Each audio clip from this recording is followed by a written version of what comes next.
Quais são os 4 pilares da alimentação desintoxicante? O que são punks? Quais são os heróis internos que possuímos para a cura do câncer? Estas e outras perguntas serão respondidas por Conceição Trucon, que é bacharel em Química, cientista, palestrante e escritora sobre temas voltados para a alimentação natural, qualidade de vida e bem-estar. É a criadora do site Doce Limão, compartilhando informações desde 2005 e autora de diversos livros, entre eles O Poder de Cura do Limão, De Bem com a Natureza, Mente e Cérebros Poderosos, Alimentação Desintoxicante. Acompanhe, curta e compartilhe mais uma excelente entrevista aqui no Consciência Próspera. Que as melhores energias cheguem até você.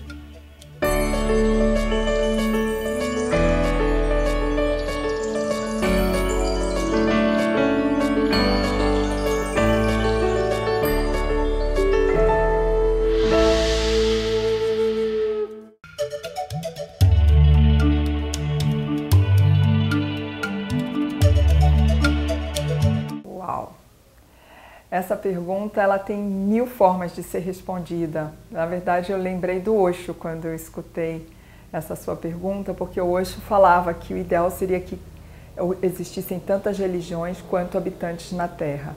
E espiritualidade é uma definição que depende do habitante que está respondendo. Mas eu vou buscar a minha proposta, porque para mim, espiritualidade é uma necessidade, é uma demanda que cada um precisa ter. É muito interessante, é muito significante que cada um tenha uma conexão com o seu espírito, com a proposta da sua luz, do seu espírito. Então, espiritualidade são caminhos para chegar nesse encontro, nesse religar, ou nessa significância, nesse sentido de você estar aqui, nessa experiência aqui na Terra. E para mim, espiritualidade, essa conexão, esses caminhos todos, são caminhos que buscam uma presença, um estado meditativo, um estado de escutar, de enxergar, de olfatar, de sentir, enfim, usar os 5 sentidos que nós temos nesse corpo encarnado para conseguir trilhar esses caminhos, né, essas trilhas de encontro com o nosso espírito. O nosso espírito ele tem uma vibração muito elevada, então ele não está fácil de ser alcançado. Nós temos que levar o nosso nível para encontrar com ele. E esse nível depende de um estado de presença, e esse estado de presença depende de uma simplicidade, de uma humildade, de uma presença verdadeira com o teu corpo, com o lugar que você habita, com todos os reinos que te cercam. Então, é bem por isso que é complexo falar do que é espiritualidade, porque tem uma demanda por algo que é simples, mas o simples não é simples no mundo louco que nós vivemos, onde sair do corpo, viver na ansiedade, viver no lado de fora é o mais fácil, é o mais rápido, é o mais pronto.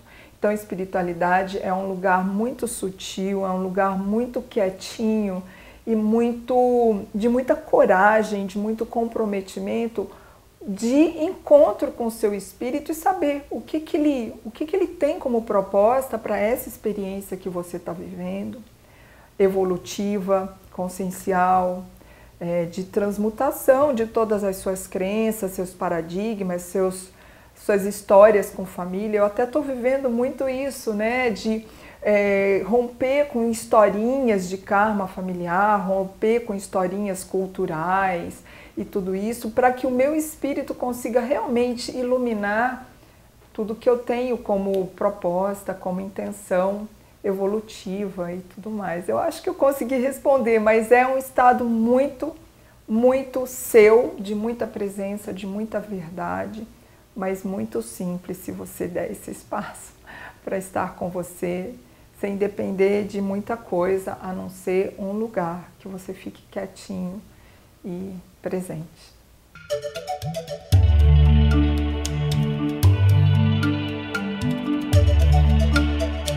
Então, as doenças, na verdade, é até difícil de definir, porque eu lendo alguns autores, eu vejo que eles falam que é algo que você plantou, é algo que você não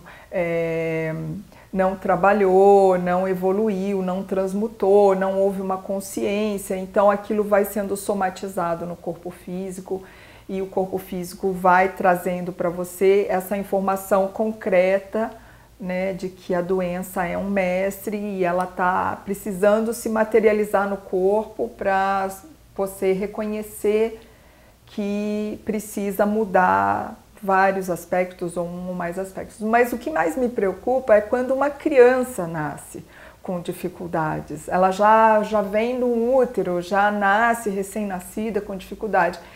E o meu coração fica, mas como assim? Ela não teve tempo de nada disso e tudo mais. E daí vem o meu coração e fala, olha, é uma história antiga.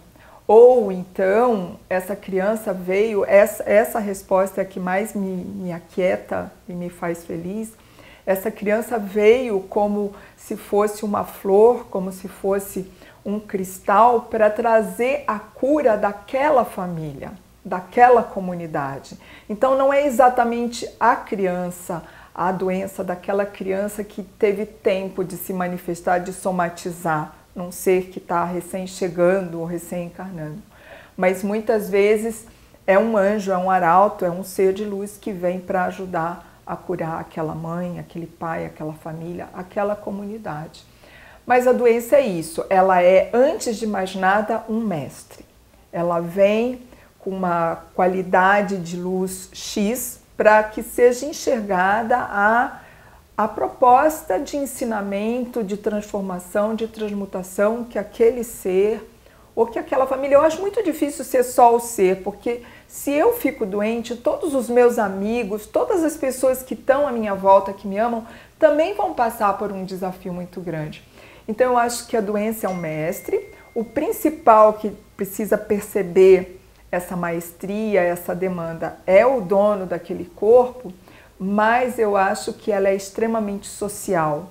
A doença ela é algo que mobiliza muitos personagens, inclusive de vários reinos. A minha casa, os meus animais, as minhas plantas. Você pode ver que quando eu estou dodói, minhas plantas também ficam dodói. Ou quando a minha planta está dodói, eu fico dodói junto com ela. Então, é um processo muito social. Mas é isso.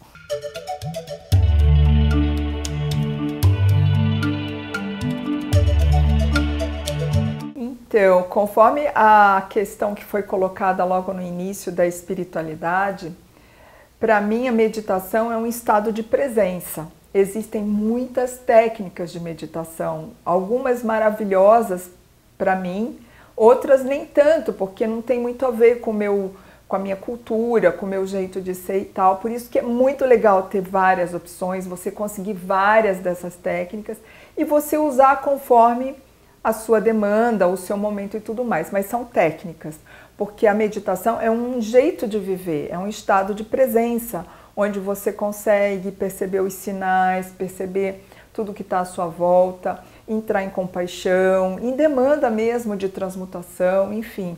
A meditação é viver, é você estar de verdade encaixado no seu corpo, naquele lugar onde você está habitando, e para isso você ter condições de dar respostas, de interagir com tudo aquilo.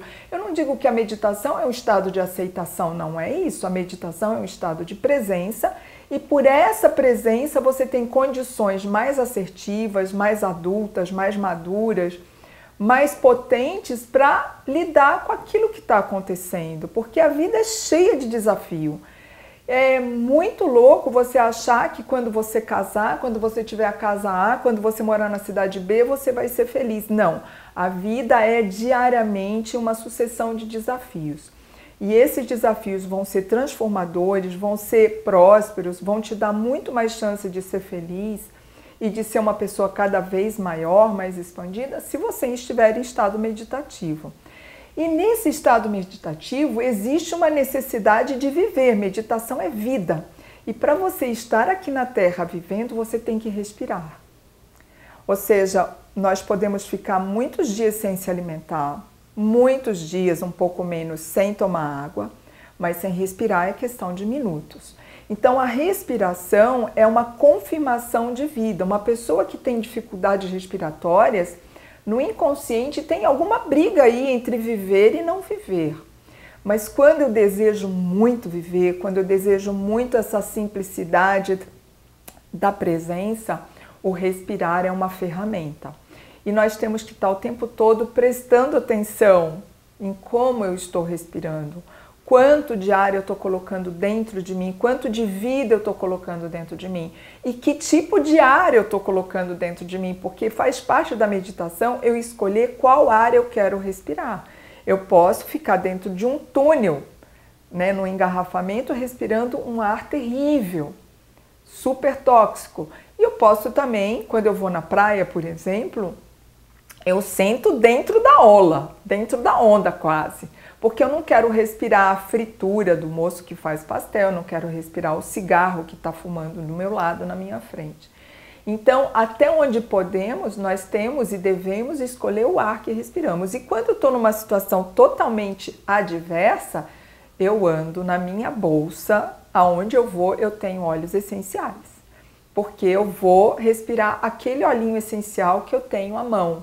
E com isso eu filtro, eu faço uma selagem, uma parede entre o ar que está lá fora, que está cheio de contaminação ou um aroma que eu não quero para mim, não desejo para o meu pulmão, para a minha vida, e coloco um óleo essencial. Por isso eu convido vocês a estarem cercados de bons aromas para fazer essa mudança na hora que você deseja respirar um ar que você merece.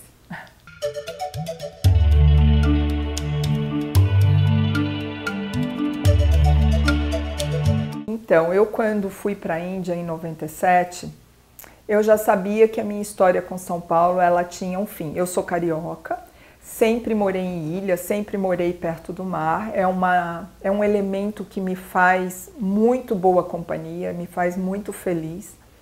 Mas vim para São Paulo porque era recém-formada, acabei me casando, tendo filhos e tal, mas sempre soube dentro de mim que isso era uma fase. E enquanto eu morei em São Paulo, eu sempre tive a certeza que eu estava no melhor lugar do mundo. Eu aproveitei tudo, eu curti, levei meus filhos para todos os melhores lugares, enfim. Eu penso que aonde você está, enquanto é o lugar que você pode estar, é o seu castelo, é o seu lugar. Mas você não precisa se conformar nem estacionar. Você pode se preparar para um lugar melhor. Foi o que eu fiz. Eu fiquei em São Paulo até 2007. Eu vim para São Paulo em 1978. Fiquei em São Paulo até 2007, quando meus filhos se formaram e escolheram ficar em São Paulo. E eu fui para o Guarujá, que é uma ilha, que é mar. Então, não é para você ficar mal no lugar que você mora. Você amar esse lugar, tirar o melhor daquele lugar, porque você está lá, então ainda tem coisa para você viver, tem coisa para você aprender.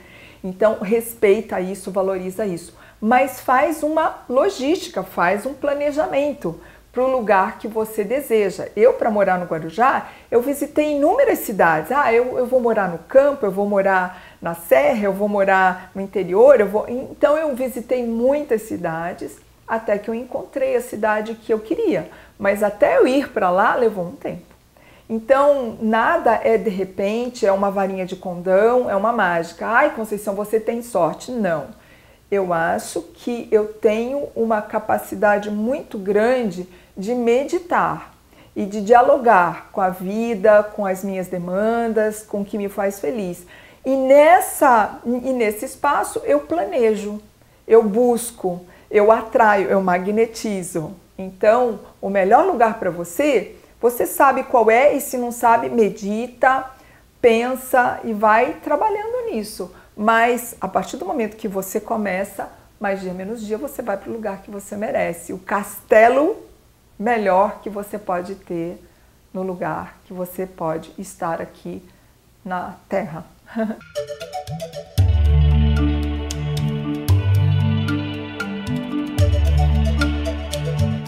Caraca, essa é uma demanda complicada, porque falar pouquinho de algo tão mágico. Para a medicina hindu ayurvédica, o limão é o alimento mais fantástico da humanidade.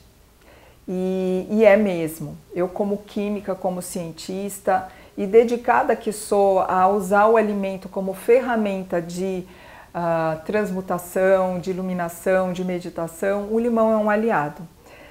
Na verdade, as pessoas sempre pensam no limão como uma fruta ácida. Na verdade, ele tem uma quantidade absurda de ácido cítrico e ácido málico. É a fruta que mais tem ácido cítrico em cada 100 gramas de suco. Então, no plano físico, é uma fruta ácida, mas esse ácido é um ácido que ama. A alma gêmea dele é encontrar cátions, como ferro, cálcio, potássio, magnésio, selênio e por aí vai. Então, tudo que o limão quer é encontrar minerais, cátions, para se transformar em citratos. E a partir desse momento, se ele tiver essas boas companhias, o limão é a fruta mais alcalinizante da natureza. Eu sou contra essas pessoas que falam, esse alimento é ácido, esse alimento é alcalino. Não existe isso. Existe alimento com a função alcalinizante e com a função acidificante. Então, o limão, apesar de ser ácido, sozinho, ele bem acompanhado, como todo sábio, o sábio ele gosta de boas companhias, ele gosta de boas alianças, ele gosta de boas ferramentas de construção, de comprometimento. Então, o limão, ele bem acompanhado, ele vai ser o maior alcalinizante de qualquer estilo de alimentação. Não importa se você é onívoro, se você é vegano, o limão sempre vai estar ali bem acompanhado, como uma ferramenta de alcalinização. E por que você está falando isso, Conceição? É que eu sou química, eu misturo espiritualidade com essa parte científica, que é mais densa, que é mais terra. Mas não tem jeito, nós aqui na Terra precisamos viver essas duas polaridades, a espiritualidade e o grounding, né, o telúrico. Aqui na Terra, um prédio que é bem alto e que não tem fundação, ele não tem futuro. E nós podemos ir para a espiritualidade que nós quisermos. Se nós não tivermos grounding, enraizamento, nós não vamos longe. O máximo que vamos conseguir é viajar na maionese. Então, o limão, ele é uma ferramenta de presença aqui na Terra. Nós precisamos dessa alcalinização, ou seja, precisamos dessa mineralização para que essa presença aqui na Terra tenha chão. O solo, para ser rico, para ser um bom útero, ele tem que ter muitos minerais. E nós, para sermos do reino animal, com bastante vitalidade, com bastante energia, com bastante lucidez, precisamos de muito mineral. Então, o limão é um agente de assimilação dos minerais. E esses minerais, eles dependem de um meio líquido para se comunicar, para fazer parte do nosso... Aliás, quando você fala acidificação ou alcalinização, você está falando sempre de meio líquido. E é por isso que nós temos 65%, 70% de água. As pessoas mais lúcidas, mais meditativas são as mais hidratadas, porque a água é um instrumento vital na comunicação entre as células, entre todas as partes do nosso organismo. E a água é só um meio de transporte, porque na verdade o que acontece dentro da água? Os minerais conduzem energia elétrica, conduzem informação, conduzem energia. Então, quando você fala que um alimento é alcalinizante, é por isso, porque o alimento alcalinizante, ele te enche de minerais, ele te mineraliza, ele viabiliza essa comunicação interna, celular, entre sistemas, entre os cérebros. Tudo no nosso organismo precisa de uma comunicação holística. Então, um organismo que tem muito mineral, mas que não tem água, não adianta.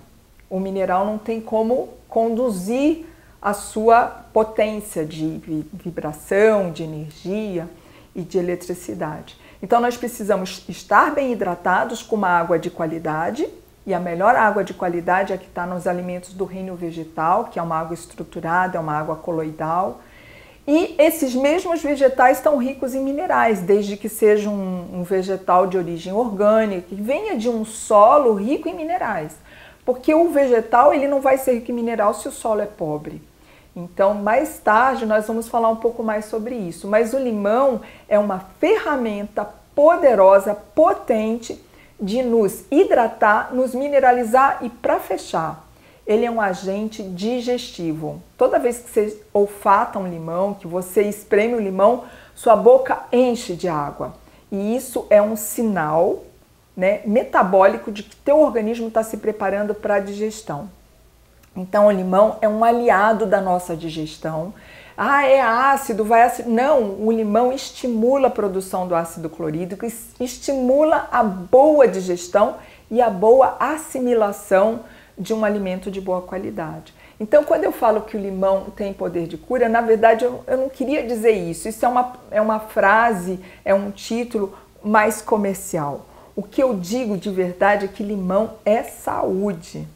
Então, ele vai te levar para o caminho da saúde, desde que bem acompanhado. Então, pensar que você vai botar suco de limão num quibe frito, ele aí não é terapêutico, ele não é alcalinizante, ele é um extintor de incêndio. Quando você toma limão com caipirinha, é um happy hour, é uma barraca que você chutou o pau, ele não é terapêutico, ele é um momento aí de parênteses. Mas quando você consome o limão com qualquer alimento do reino vegetal, num suco verde, numa salada, numa sopa, num arroz, no feijão, enfim, eu uso limão em tudo, até porque ele é um realçador de sabor, aí sim, ele vai ser aquilo que eu amo falar, que o limão é saúde, ele é alcalinizante, ele é mineralizante, ele te coloca no caminho holístico da comunicação precisa, do funcionamento integral do teu organismo, para que depois que ele faz aquilo que é importante para viver, sobra energia para você meditar, respirar, ter lucidez, buscar seus dons, seus talentos, sua significância, enfim, o seu foco na relação com o seu espírito. Ai, falei demais, mas era isso que eu podia falar na síntese.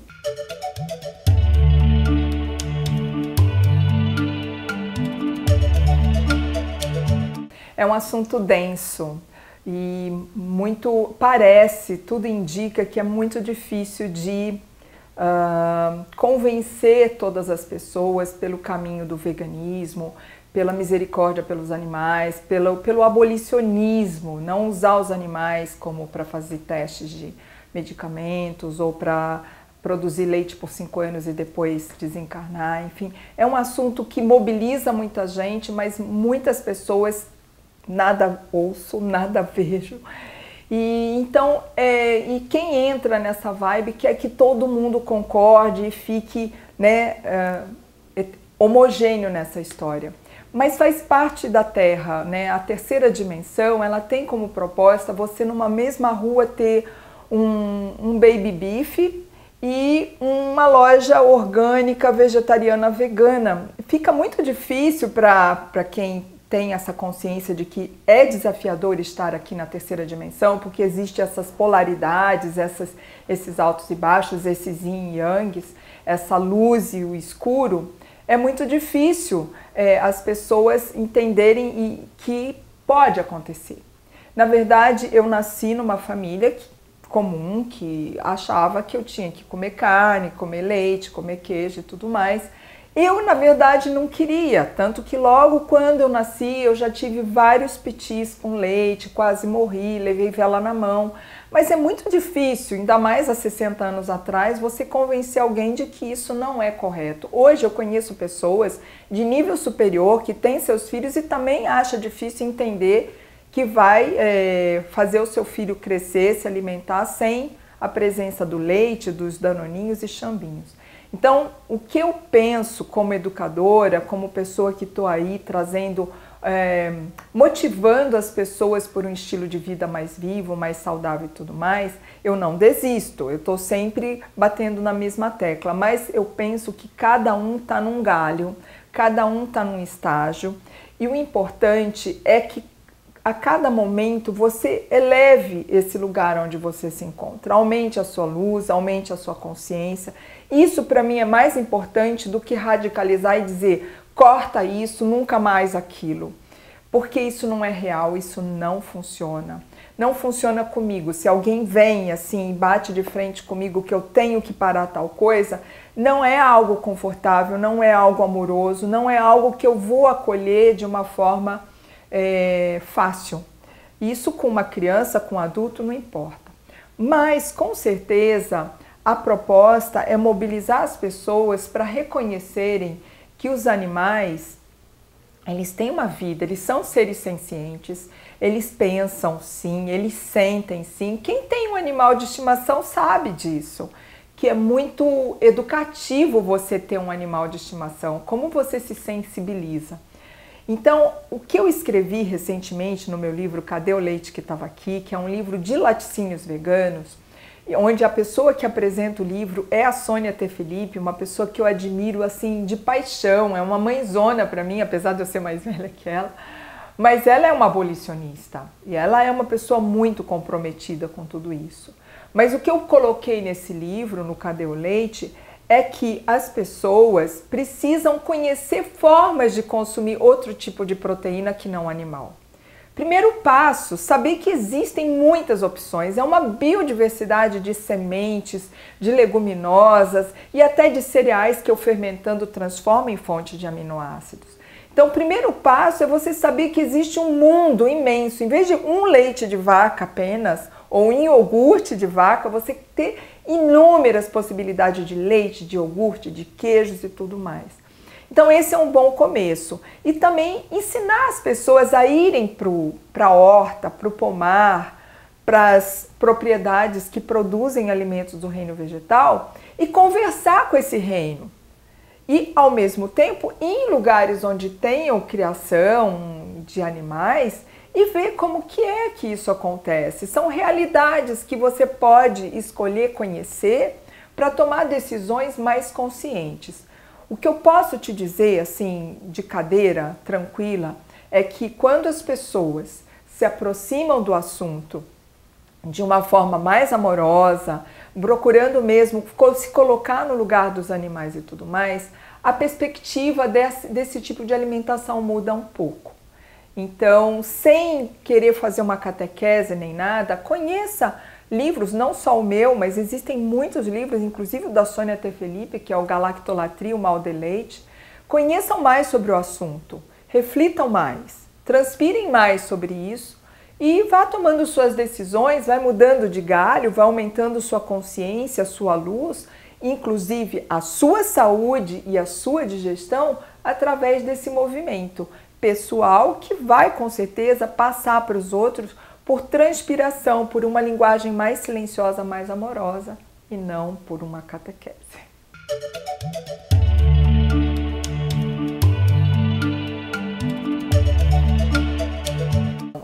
Esse tema ele é muito interessante porque, como química, eu posso falar com uma certa tranquilidade. Enquanto na faculdade de Química, eu tive a oportunidade de enveredar numa pós-graduação ou numa especialização em engenharia de alimentos. E graças a Deus eu não fiz isso. Na época eu não tinha maturidade, eu não tinha consciência dessa escolha. Hoje eu sei que o que se ensina numa escola, num curso de formação ou até de pós-graduação em engenharia de alimentos, não é nutrição, não é alimentação. É uma engenharia que ensina a construir moléculas sintéticas, que vão ajudar a indústria alimentícia a aumentar o tempo de prateleira, aumentar a compulsão das pessoas, aumentar a capacidade de produzir em larga escala por um menor custo, aumentar o tempo de viagem até os pontos de venda. Então são propostas que não tem nada a ver com o ser humano que vai consumir aquele alimento, mas com uma indústria que quer ganhar dinheiro, que quer conseguir produzir em larga escala grandes volumes e fazer campanhas de marketing para aumentar a capacidade de venda dessas máquinas que vão produzir em larga escala com a ajuda dessas moléculas sintéticas. O que acontece? Quando eu refino um alimento ou quando eu coloco um aditivo químico nesse alimento, esse alimento passa, no momento que entra no nosso organismo, o nosso organismo não reconhece. Por exemplo, um açúcar refinado o nosso organismo não reconhece. Ele reconhece um caldo de cana ou eu chupar a cana, mas o açúcar refinado o nosso organismo não reconhece, até porque para digerir ou para assimilar a energia que oferta um açúcar refinado, eu preciso de minerais que estão no caldo de cana, que estão na cana. E como isso não tem ferro, não tem cálcio, não tem magnésio, o organismo vai usar aquela energia, mas roubando do nosso organismo, dos nossos ossos, dos nossos dentes, aquele mineral que ele precisa para ser transformado em energia. Então, os alimentos refinados são alimentos que eu digo assim, eu vou para a Itália, mas se eu vou sozinha para a Itália, eu vou aproveitar X. Porém, se eu vou com um amigo, se eu vou com uma pessoa que já foi na Itália, eu vou aproveitar 3, 10, X é infinito. O açúcar refinado é algo que está solitário, que está isolado e que está completamente despojado da força, né, alquímica que a cana tem. A mesma coisa um sal refinado. O sal refinado, até eu tenho um livro que se chama O Sal da Vida, é um livro que eu recomendo as pessoas lerem, porque nós vamos ter que mudar o nosso Brasil. O Brasil está 50 anos atrasado com relação à demanda do sal que nós precisamos consumir. O sal que se produz no Brasil, ele atende à demanda da indústria alimentícia e da indústria química, ele não atende à demanda do consumidor que quer colocar no seu alimento algo que vai enchê-lo de vida, enchê-lo de mineral e enchê-lo de vitalidade e saúde. O sal é um alimento primordial. Uma pessoa, quando vai fecundar uma parceira ou um parceiro, o seu esperma e o seu óvulo tem que ter sal, senão não vai dar um feto, não vai haver fecundação. O sal é um alimento primordial, mas ele não é NaCl. Ele é um pupurri, uma grande composição de minerais e oligoelementos. Então, o sal refinado é 99% NaCl e o restante são os aditivos, branqueador óptico, antiumectante e por aí vamos. Então, o sal que causa hipertensão, o sal que faz mal à saúde é o sal refinado. O sal de verdade é um sal fresco, não um sal de rocha, um sal fresco como tem aqui no Brasil, produzido no Rio de Janeiro, produzido na Costa do Sal, lá em Mossoró, na região do Rio Grande do Norte. Esse é o sal da vida. E o açúcar, as pessoas ficam, mas que sal eu consumo? Eu mascavo, é o demerara, é isso? Gente, na verdade, sacarose, açúcar isolado, nenhum faz bem, nenhum. O ideal é o açúcar que está na manga, que está no abacaxi, que está na cenoura, que está na beterraba, de forma alquímica. Então nós precisamos mudar esse conceito de que vai ter um açúcar salvador, como o xilitol, como o agave. Não tem açúcar salvador. O açúcar salvador é o alimento integral, fresco, maduro da estação, idealmente produzido no seu quintal, ou de forma orgânica, ou no mínimo de forma ética. Então, os melhores amigos da nossa alimentação, como diz o Dr. Alberto Gonzalez, nos seus livros Lugar de Médica na Cozinha e Cirurgia Verde, o suplemento, os melhores superalimentos do ser humano é aquele que está na feira orgânica, que está na feira biodinâmica, que está na cesta do CSA, é aquele alimento que é produzido à sua volta. Para com isso de querer consumir açúcar de coco que é produzido na Indonésia, de querer consumir o agave que vem do México ou do Canadá. Para com isso, nós temos que ajudar a nossa comunidade, o nosso lugar a ser mais próspero. E a prosperidade depende do agricultor estar próspero, do solo estar próspero. Então, nós precisamos apoiar a nossa comunidade de ser próspera. E isso é um trabalho de misericórdia, de união, de solidariedade, de cumplicidade, que é o futuro do planeta. Não é trazendo de longe, gastando jogando um monte de CO2 na atmosfera, empobrecendo quem está lá do outro lado, e empobrecendo quem está à sua volta tentando produzir um alimento de qualidade. Nossa, fui longe, mas é isso aí.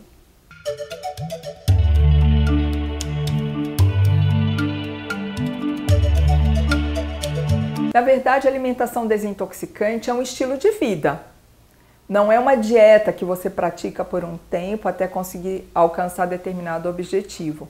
É um estilo de vida, é a sua vida acontecendo. E a alimentação desintoxicante, muitas pessoas pensam que é só o alimento, é o alimento físico, mas tomar sol, respirar um ar legal, ver arte, ter uma vida social gostosa, de ouvir música, de conversar com os amigos, ter uma casa bonita, que você gosta de estar naquela casa, tudo isso é alimentação, sabia? Você curtir os animais, ainda que não sejam seus, mas você ter uma amorosidade, enfim, existem muitas formas de alimentação, inclusive a respiração, a meditação. Mas falando do alimento em si, a melhor forma de você se alimentar de forma preventiva, que a gente chama de ecomedicina, é uma que te facilite, que te provoque diariamente, inúmeras vezes, uma facilidade, uma potência dos seus 5 sistemas excretores eliminarem seus venenos, suas toxinas. E não é porque você comeu errado não, porque, por exemplo, quando eu inspiro oxigênio, o meu organismo produz CO2. É um subproduto da minha respiração. Esse CO2 precisa sair na expiração. Se você respira mal, você vai ficando ácido, porque o CO2 vai ficando lá dentro, vai acumulando e vai acidificando. Então não pense que toxina é algo que sempre vem de fora. Muitas vezes a toxina é endógena, você mesmo produz. Uma raiva, um medo, um pânico, precisa sair. Então, quando nós falamos de alimentação desintoxicante, nós não estamos falando de algo que é invasivo ou esporádico, não, é todo dia você está respirando, todo dia você sente medo, todo dia você sente culpa, todo dia você sente mágoa, todo dia você sente paixão, e todo dia você precisa colocar esses excessos para fora. Para isso Deus, ou sei lá, a majestade do universo, nos deu 5 sistemas excretores. E esses 5 sistemas excretores precisam ser tônicos, ser poderosos, ser potentes, porque é para isso que eles existem. Então eles querem cumprir essa função. Então a alimentação desintoxicante é uma forma de você fazer uma cumplicidade, uma aliança. Então o primeiro pilar é assim: aumenta seu nível de consciência com relação ao seu corpo, à sua presença, seus órgãos, seus sistemas. Então, existe uma vontade de você, mesmo não sabendo como funciona, você ajudar tudo isso a ter valor, respeito, potência. E pronto, esse é o primeiro pilar, é com aumento da consciência, né? Física e todas as camadas do nosso ser. O segundo é que é barato, gente. Não é nada industrializado. Você mesmo pode produzir seus brotos. Eu moro em apartamento. Agora eu sou síndica, estou usando um pouco a área comum do prédio para plantar 500 coisas. E todo mundo está adorando, porque chega, já tem manjericão, já tem beldroega, é muito legal. Mas é algo que, assim, você vai numa feira, no hortifruti, com R$100 você compra um monte de coisa. Vai e põe no carrinho um monte de alimento industrializado. É muito mais caro. Então, no cômputo geral, é mais barato você se alimentar de uma forma mais baseada em plantas, mais em alimentos integrais, mais em alimentos frescos, maduros da estação. Inclusive, o alimento da estação ele é mais barato, porque ele é mais abundante, ele está ofertado e tudo mais. Então, é mais barato. O segundo, que é mais prático, porque a alimentação baseada em plantas, e muitas vezes a alimentação crua e viva, que é uma que eu pratico e recomendo e ensino, ela não demanda tanto gasto de energia, de gás, ela não demanda usar gordura para ficar lavando aquelas panelas, aquelas coisas que você usa muita energia para transformar e depois para lavar. Então, a alimentação desintoxicante ela é muito mais prática. Você cozinha com as mãos, você processa com a família toda junto, você faz aqueles saladões, aqueles molhos. O máximo que você tem que ter é um bom liquidificador, uns bons mandolins, e toda a casa pode participar da confecção e tudo mais. O alimento industrializado separou a família, tirou todo mundo da natureza, tirou todo mundo da saúde, botou todo mundo lá na alopatia, dependendo de drogas, de remédios da indústria farmacêutica, que faz de tudo para você permanecer doente, porque um remédio causa outra doença, que é o efeito colateral, e por aí você vai ladeira abaixo. A alimentação desintoxicante não, ela enche as pessoas de energia, de vitalidade, de conexão com o simples, com o belo da natureza, portanto, fica mais prático. E o quarto pilar é que depois que você pratica esse tipo de proposta, você se torna um propagador. Então, você passa a ser uma pessoa mais social. você passa a ser uma ferramenta importante no ciclo de ajudar todo mundo a elevar a sua energia, a sua frequência. Então você já quer ensinar, você já vai numa festinha, já leva um preparo e todo mundo já quer a receita. Então o quarto pilar é o pilar da propagação, da disseminação, da saúde, da luz, da energia, da vitalidade. Porque o mais comum de quem pratica alimentação desintoxicante é chegar em casa e ter vontade de arrumar a gaveta, de arrumar a sua despensa, de preparar suas sementes, botar todo mundo para pôr a mesa, em vez de você sentar na frente da TV e dormir e babar. Esse pilar não nos interessa. É isso aí, eu convido vocês a conhecerem o meu livro Alimentação Desintoxicante, que é um guia para você ter toda essa consciência, todas as ferramentas e depois as receitas para você praticar.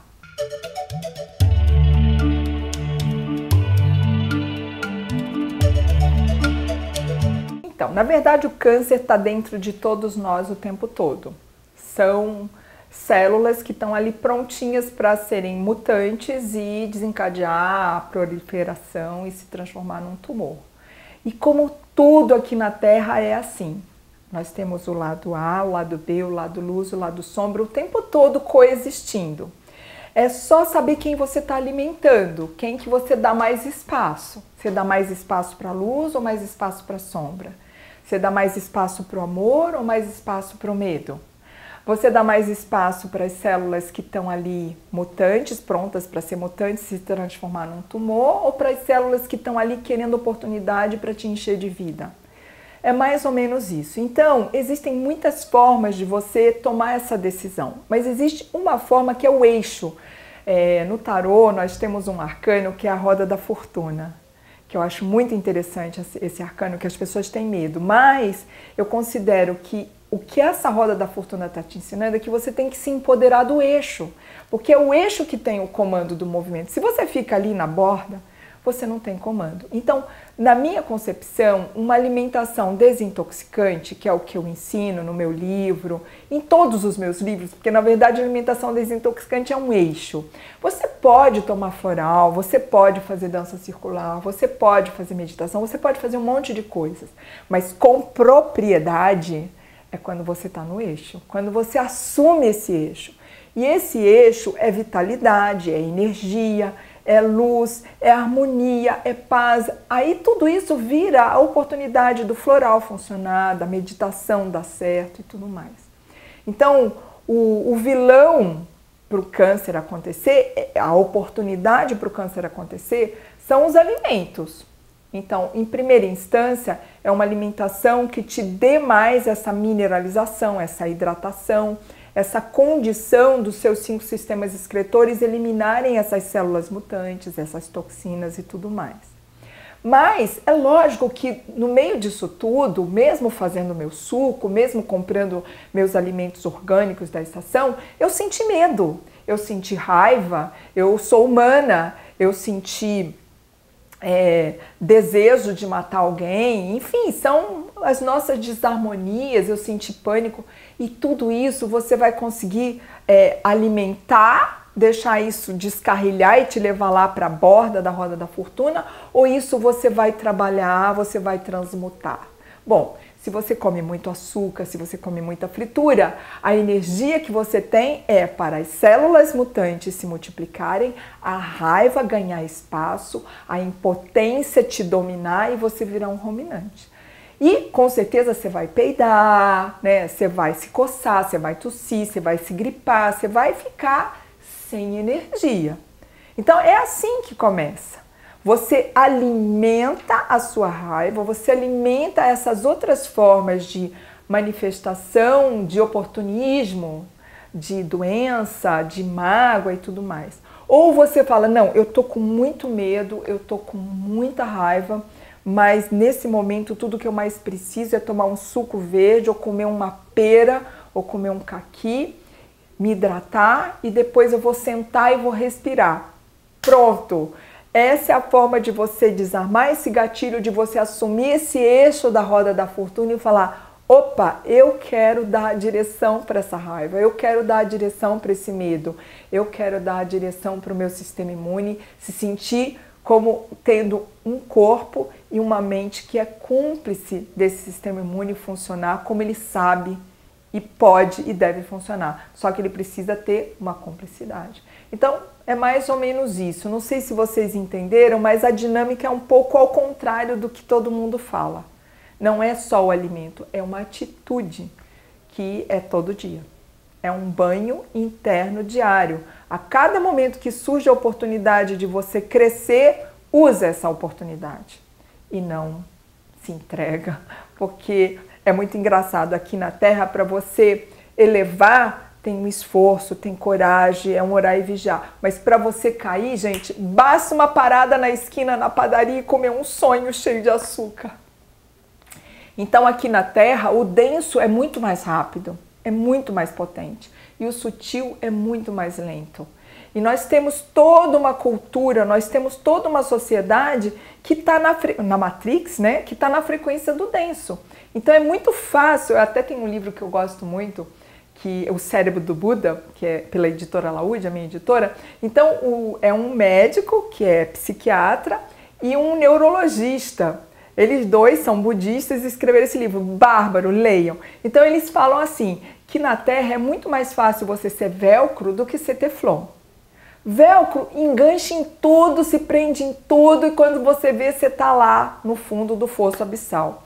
E teflon, as coisas passam, mas você não deixa aquilo colar, você não deixa aquilo grudar em você.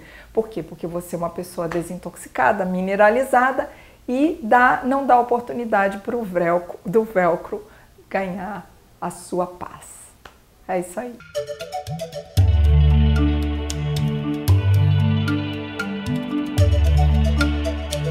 Ai, muita coisa.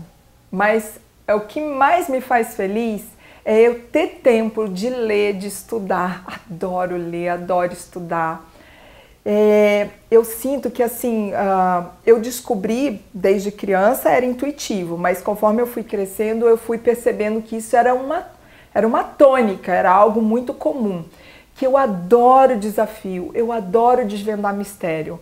O meu sangue, além das hemoglobinas, ele tem muita interrogação. Então, eu sou uma pessoa inquieta, eu sou uma pessoa transgressora, eu sou uma pessoa que adoro sair da Matrix. Não para ser rebelde, não para contestar pelo mero fato de contestar, mas porque eu quero entender, eu quero compreender, eu desejo muito fazer o que eu tenho que fazer numa reta, num caminho mais assertivo, mais linear. É como se o meu espírito não quisesse ficar perdendo tempo. A sensação que eu tenho é essa, sabe? Então, se tem um propósito, se tem um sentido, uma significância, deixa eu saber logo a forma mais eficaz, mais rápida ou mais poderosa de chegar nesse lugar, mesmo que seja usando ferramentas, amparadores, guardiões, não importa. Eu sou química, sou cientista, mas adoro a espiritualidade. Para mim, existe o físico e o metafísico o tempo todo acontecendo. Então, eu acho que me faz feliz deixar essa minha inquietação acontecer, deixar todos os amparos, todos os sinais me ajudarem. E com isso eu tenho hoje, eu vou fazer 63 anos. Gente, eu outro dia estava pensando em quantos amigos eu tenho. Cara, desisti. Desisti porque é tão gostoso e cada vez que acontece algo na minha vida, bom, médio ou ruim, aparece esse mundaréu de gente para compartilhar, para ajudar, para celebrar. Isso me faz feliz, porque eu descobri que junto com a minha inquietação existem muitos seres inquietos, muitos seres transgressores e a gente se encontra por aí, virtual ou fisicamente. É isso aí.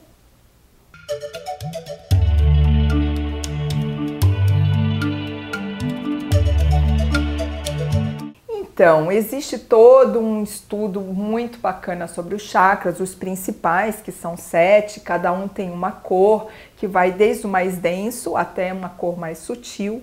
Mas, na verdade, nós somos zilhões de chakras.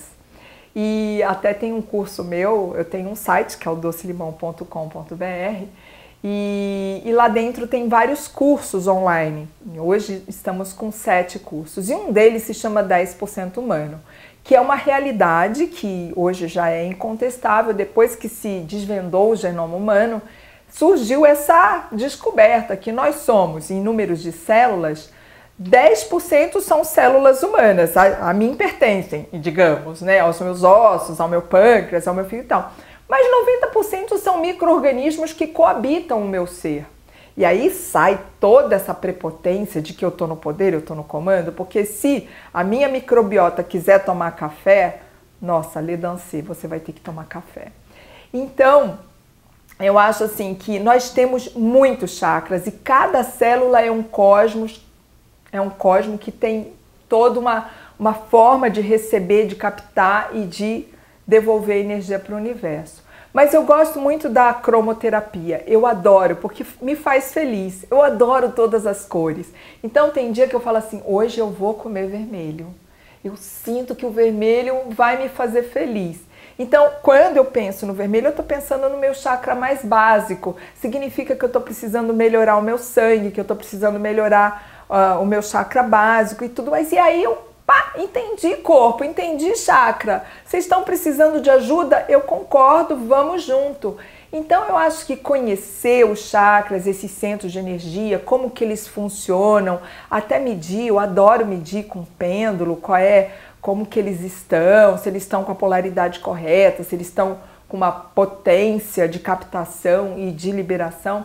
Eu acho muito bacana, eu recomendo que vocês estudem sobre isso, inclusive na hora da meditação, é muito legal você respirar e meditar em cima daquele chakra que está mais precisando de mais ajuda, mais cumplicidade, mas enfim, os alimentos coloridos, eles vão ser colaboradores, vão ser cúmplices daquele chakra. E tem os cristais, tem um monte de ferramenta que o sábio, que gosta de ter o eixo ali, né, da roda da fortuna, usa como ferramenta.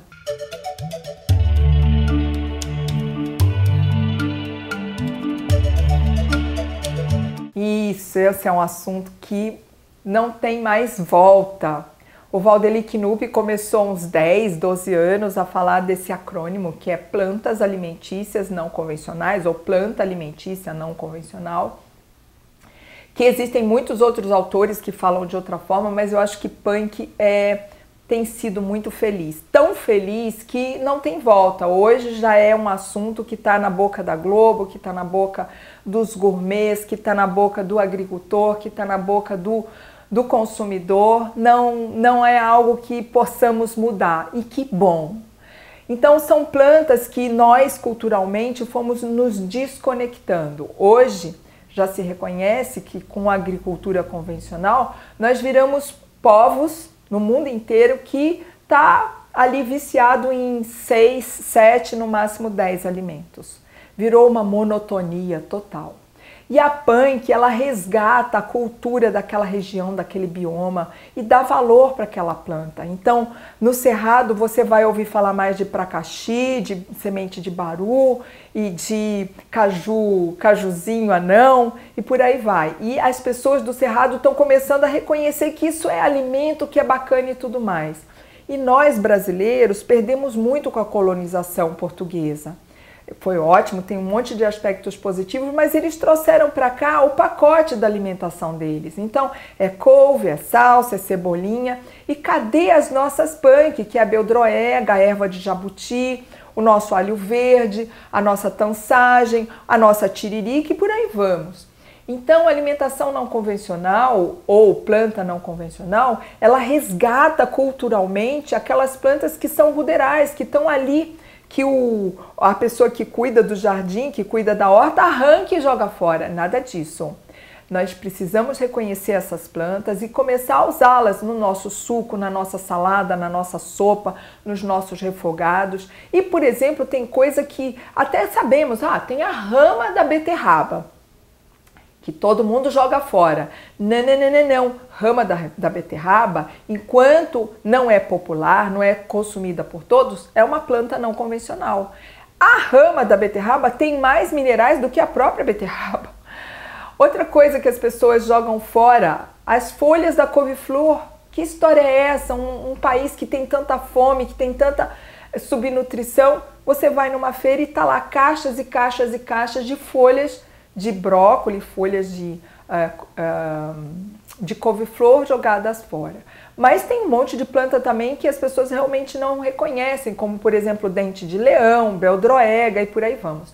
Então existe uma corrente nacional e internacional de biólogos, de agrônomos, de gourmet, de químicos e de consumidores que estão buscando reconhecer essas plantas com segurança alimentar e usá-la no seu dia a dia, se transformar de não convencional para convencional. E uma notícia super boa, que foi como eu conheci o Samuel, foi lá na Uma Paz, que nós estamos tendo encontros de formadores para levar uma lei que já foi implementada no município de São Paulo, que até 2026 todas as escolas do município, que são mais de 3.000, precisam ter horta.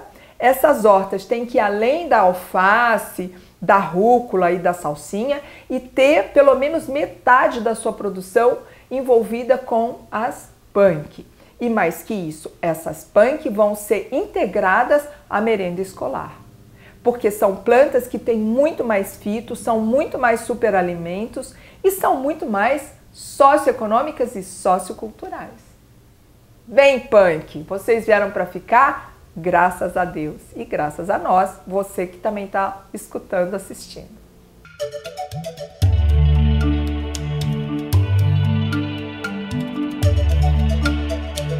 Então, esse é um assunto bem interessante, porque eu defendo uma frase dos essênios, que foram os primeiros registros de uma alimentação mais crua e viva. Os essênios eram um povo rural, que vivia nos ciclos, no ritmo da natureza. Naquela época, inclusive, não tinha energia elétrica, então eles acordavam orando, celebrando o nascer do sol, dormiam com o pôr do sol e durante todo o dia eles colhiam, semeavam, preparavam alimento, enfim. Então eles têm uma frase muito atual, que eu digo que não tem nada mais atual do que essa frase: alimente-se daquilo que está ao alcance dos seus olhos. E isso é muito interessante, porque é quântico, no sentido de que o alimento que está perto de você, ele compartilha todas as suas partículas quânticas, portanto, ele sabe exatamente quais são suas demandas, quais são os seus excessos. Então, a melhor tansagem do mundo é que está no meu quintal. E a mesma tansagem que está no meu quintal vai agir de uma forma em mim e de outra forma no meu filho ou na pessoa que mora na minha casa. Então, é muito quântico, é uma sabedoria muito em nível quântico. E a outra frase é extremamente, a outra leitura dessa frase é extremamente ecossustentável, porque se eu me alimento daquilo que está à minha volta, eu não vou transportar longas distâncias, eu não vou desvalorizar o agricultor que está à minha volta, etc, etc. Então, respondendo à pergunta da semente, qual é a melhor semente? É essa aqui. É a que está mais perto de mim. Então, eu estou lá no sul, a melhor semente vão ser as sementes que estão lá no sul, tipo, por exemplo, o trigo sarraceno, o girassol, a macadâmia. Ah, mas eu estou no Nordeste, eu estou no norte do país. Bom, então eu vou de castanha de caju, eu vou de gergelim, eu vou de castanha do Pará. Ah, não, eu estou no Cerrado, eu estou no Centro-Oeste. Tá? então eu vou buscar as sementes que estão no Cerrado, que é o baru, que é o próprio gergelim, e a quinua, que a Embrapa adaptou ao clima do Cerrado lá do Centro-Oeste. Então, a ideia é você não decorar e nem ficar viciado numa semente, até porque cada semente tem a sua época, a sua safra e tudo mais. Então, o bacana é que na alimentação vegana ou na proposta dos laticínios veganos, você tem uma infinidade de possibilidades e dependendo de onde você mora ou por onde você está passando, por exemplo, quando eu dou curso, eu não levo as minhas sementes, eu chego dias antes, vejo que sementes estão abundantes, sementes, hortaliças, folhas, eu vejo primeiro qual é o panorama daquela natureza que está ali à minha volta. E a partir daquela oferta é que eu crio as receitas e dou o meu curso. E acredito que ficar decorando o que está na safra é besteira. Vai no hortifruti, vai numa feira e vê o que está barato, o que está abundante. Está ali a resposta, porque você vai entrar nessa frase: alimente-se daquilo que está à sua volta, do que está próspero, do que está mais fito. O alimento na sua estação, ele é muito mais rico em ajudar o teu corpo a lidar com aquela estação, a lidar o teu organismo a ter os fitos que aquela estação demandam. Enfim, Essa é a minha resposta. Procura, né, aquilo que está mais próximo. É muito didático, inclusive, e muito saudável.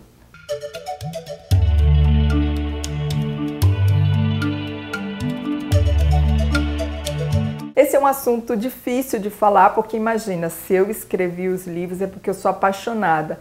Eu sempre falo assim, ai, eu queria ter um clone, eu queria ter 2 clones, eu queria ter 10 clones, né? Se é para pedir, vamos logo abundar, né? E eu percebo que quando você lê o livro de um autor, de um assunto que você gosta, você está lidando com um clone, porque aquela pessoa aprofundou naquele assunto, estudou, esgotou aquele assunto e está transbordando para você, leitor. Então, os livros que eu escrevo são um pouco isso, é muita pesquisa, muito estudo, muita gente que eu acessei para poder transbordar nesse livro.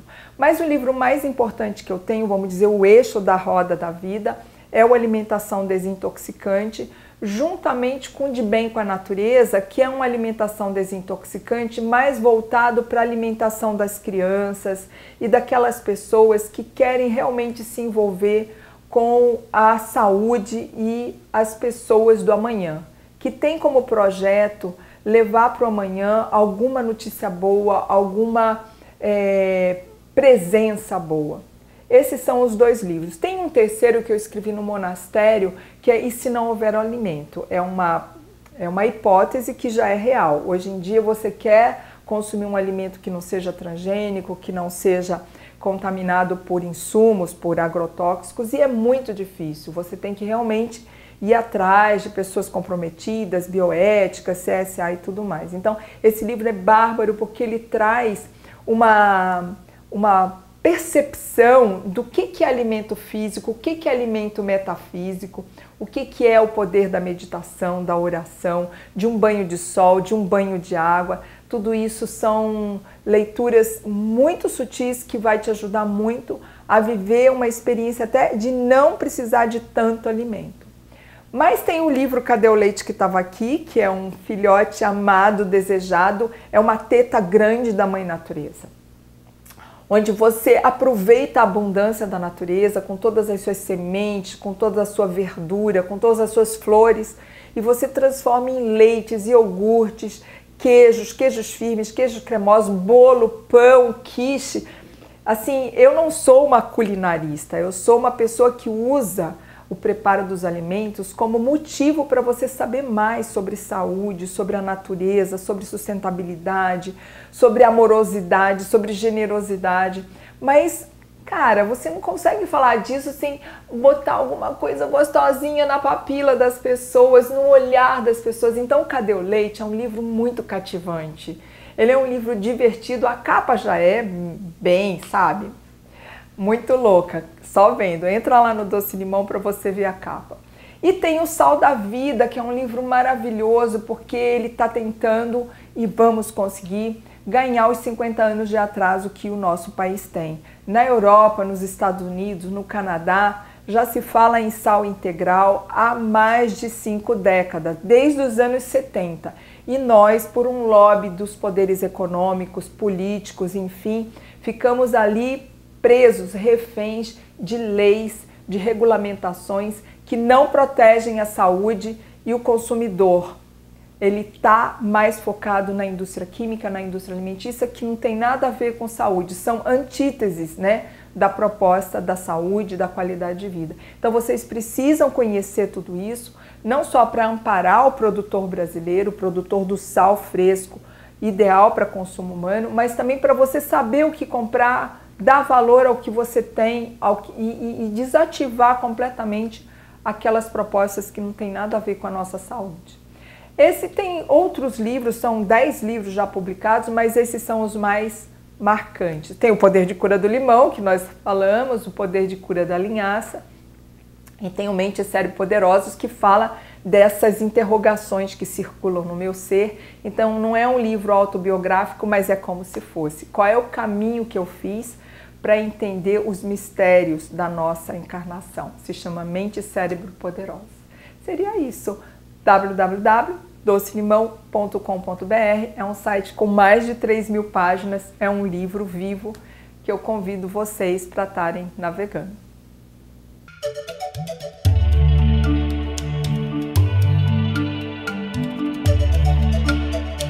A minha mensagem final é você ser uma boa companhia de você. Porque, na verdade, quando você está com um relacionamento, quando você está com um animal, quando você está na praia, quando você está na casa que você mais ama, tudo isso são situações. Mas o único lugar que você fica 24 horas por dia junto é com você. Então, a minha mensagem final é: procura ser uma boa companhia de você. O Osho tinha uma frase muito bacana, que amor não se dá, amor se transborda. Uau, que legal, né? Então, não é uma questão egóica de você se amar porque você se ama e porque tudo primeiro você, não. Se conheça, se ame, se respeite, se dê valor a tudo que você é, né? Vida, vibração, luz, alegria, bom humor. Dá esse espaço para essa manifestação, porque tudo vai ser um transbordamento, não vai ter esforço. Então, muitas vezes as pessoas me falam assim: mas você não quer mandar um data show, você não quer mandar o que você vai falar e tal? Eu falo: olha, eu vou fazer o que acontecer na hora. O que eu senti do lugar, o que eu senti do grupo é o que eu vou fazer. Porque é o meu lugar que vai me dar essa vontade de transbordar. Então, minha mensagem é isso. Se planifique de coisas boas, se respeita, encontra seu sentido, sua significância, respira, medita, se alimenta com o melhor combustível que você merece para ser um carro, né, um veículo de alta potência, e depois transborda. É isso aí. Namastê.